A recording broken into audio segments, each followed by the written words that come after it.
آج سونے کی قیمت زیادہ ہے، چاندی کی قیمت کم ہے. 52.5 تولے چاندی کی قیمت جمع کر کے وہ کسی طور پر بھی 7.5 تولے سونے کی قیمت کو نہیں پہنچتی. اگر سونے کو نصاب بنایا جائے تو یقیناً نصاب زیادہ بنے گا، اور اگر چاندی کو نصاب بنایا جائے تو یقیناً وہ تھوڑی اماؤنٹ میں پورا ہو جائے گا. تو یہاں پر پھر اختلاف پیدا ہوتا ہے کہ نصاب سونے کو بنایا جائے یا چاندی کو بنایا جائے. اس میں علماء کا اختلاف ہے، اور ناظرین اور سامعین اس بات کو اپنے ذہنوں میں محفوظ کر لیں کہ جب کسی مسئلے پر اہل علم لوگوں کا اختلاف ہو جائے، بڑے بڑے ائمہ کا اس پر اختلاف ہو، تو عوام کے لیے سہولت ہوتی ہے کہ دونوں میں سے جس رائے پر بھی عمل کر لیں گے وہ اللہ کی بارگاہ میں سرخرو ہوں گے، بری ذمہ ہوں گے. اگر میری رائے اس پر پوچھے تو میں سمجھتا ہوں کہ 52.5 تولے چاندی کو نصاب بنانا چاہیے، کیونکہ اس میں غریبوں کی رعایت زیادہ رکھی جاتی ہے کہ جس کے پاس 52.5 تولے چاندی کی قیمت کے برابر بھی چاندی ہو گئی یا سونا ہو گیا یا اماؤنٹ اتنی ہو گئی یا سب چیزوں کو ملا کر اتنی رقم بن گئی، تو اس شخص کو صاحب نصاب متصور کیا جائے گا اور اس شخص پر زکوٰۃ کا ادا کرنا ضروری ہو جائے گا.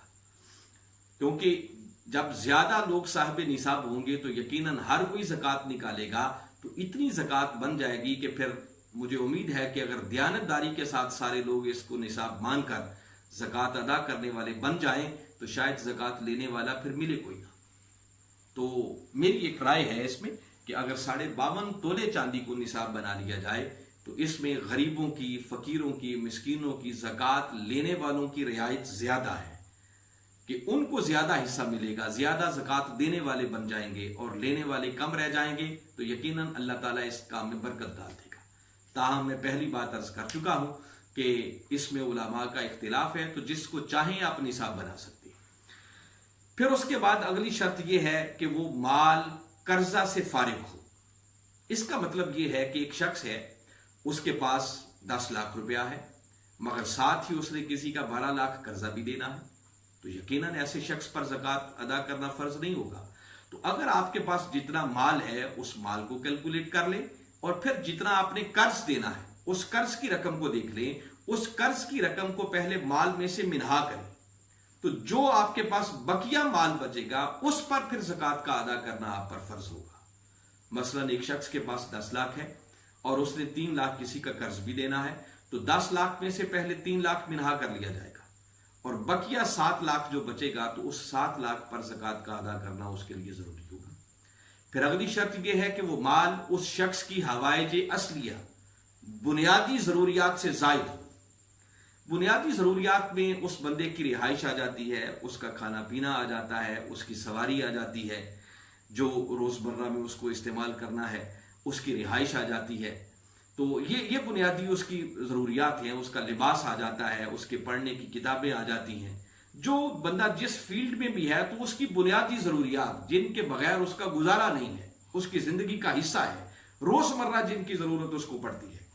ان حوائج اصلیہ سے بچا ہوا مال اگر نصاب کو پہنچ جائے گا تو ایسے شخص پر پھر زکوٰۃ کا ادا کرنا ضروری ہو جائے گا. اگلی اہم ترین شرط یہ ہے کہ پھر اس کے مال پر سال پورا گزر جائے، جس کو حولان حول کہتے ہیں.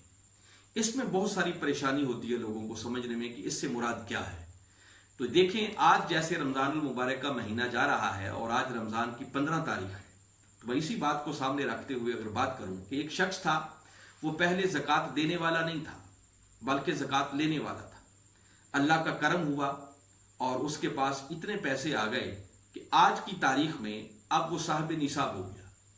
سونے کی شکل میں، چاندی کی شکل میں، یا اس کرنسی کی شکل میں، یا کسی اور شکل میں اس کے پاس اتنی دولت آ گئی کہ اس کی بنیادی ضروریات سے بچی ہوئی اب وہ رقم اتنی ہے کہ وہ نصاب کی حد کو پہنچ گئی. تو وہ شخص آج 15 رمضان کو فار ایگزامپل صاحب نصاب ہو گیا، تو جب سال کے بعد پلٹ کر دوبارہ 15 رمضان آئے گا تو گویا اب اس کے مال پر سال مکمل ہوگا. مگر ناظرین مکرم، اس میں خاص بات جو سمجھنے والی ہے کہ دوران سال یقیناً کبھی اس کا مال بڑھے گا، کبھی اس کا مال کم ہوگا. تو اب سال کے اندر اگر اس کا مال بڑھتا رہتا ہے، رقم زیادہ آتی ہے، تو یہ نہیں ہوگا کہ ہر روز جو مال آیا ہے وہ اس کی تاریخ نوٹ کرنے بیٹھ جائے، ایک ڈائری بنا لے اور دیکھے کہ آج میرے پاس کتنے پیسے آئے ہیں، آج میرے پاس کتنے پیسے آئے ہیں، آج میرے پاس کتنے پیسے آئے ہیں. یہ بڑا مشکل ہو جائے گا اور ایسا ممکن بھی نہیں ہے۔ آج آپ صاحب نصاب ہوئے تھے، آج کی ڈیٹ آپ نوٹ کر لیں، دوران سال آپ کے پیسے وہ کم ہوتے رہیں یا زیادہ ہوتے رہے، اگر سال کا اکثر حصہ آپ صاحب نصاب رہے تو درمیان میں کم ہوئے یا زیادہ ہوئے، قطع نظر اس سے جب پلٹ کر 15 رمضان آ جائے گا تو اب آپ کے مال پر آپ کو صاحب نصاب ہوئے، چونکہ سال ہو چکا ہوگا، تو اب 15 رمضان کی ڈیٹ کو آپ کے پاس جو کچھ ہوگا، جتنا مال ہوگا، اس سارے کے سارے پر زکوٰۃ کا ادا کرنا ضروری ہوگا۔ مثلا جس دن آپ صاحب نصاب ہوئے 15 رمضان کو، آج کی تاریخ میں، تو اگر آپ کے پاس 10 لاکھ تھا تو اب 10 لاکھ دوران سال وہ کبھی 15 لاکھ بھی ہوا، کبھی 20 لاکھ بھی ہوا، کبھی 9 لاکھ بھی رہ گیا، کبھی 5 لاکھ پر بھی آیا، کبھی 2 لاکھ پر بھی آیا، اور جب سال کے بعد پلٹ کر 15 رمضان آیا تو اب آپ کے پاس وہ اماؤنٹ فار ایگزامپل 25 لاکھ ہو گئی، تو درمیان میں نہیں دیکھا جائے گا کہ کم ہوا یا زیادہ ہوا۔